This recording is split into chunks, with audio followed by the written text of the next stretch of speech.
People who tell you that you need to lift a specific way to avoid injury are full of it. Look at me right here. This is not what people would consider perfect neutral back angle, but guess what? I did not hurt myself doing this lift even though it was a max. There's actually more evidence to support that allowing some technique variation actually reduces the risk of injury, and that technique perfectionism increases your risk of hurting yourself. But where do we cross the line from allowable minor technique variations into the territory of too much technique slippage to the point where you increase your risk of injury? This might be a disappointing answer, but I don't think there's a line here at all. It's more of a gradient. Some people will be able to withstand large technique variations and be perfectly fine. Ever see someone who lifts with what looks like complete trash technique to you, but they're still super strong and seldom get hurt? Well, I would argue that's likely because these people have allowed themselves to become tolerant to this level of variation, and this creates a larger base of things that your body is capable of tolerating and handling without getting hurt. It's like if you punch a wall over and over again, eventually your knuckles will get more tolerant to hitting hard surfaces,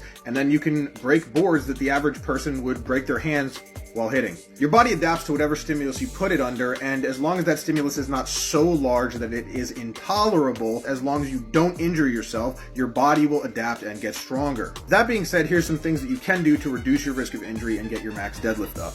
Start practicing heavy singles that aren't maxes. This gets you accustomed to doing single reps that are near a limit but not at your limit, likely making you less likely to hurt yourself when you try a true max. When you start doing heavy singles, start about 5 to 10% above what you would normally lift for working sets. So if you're doing 315 for 3 sets of 5, start with singles around 340 to 330 in that range.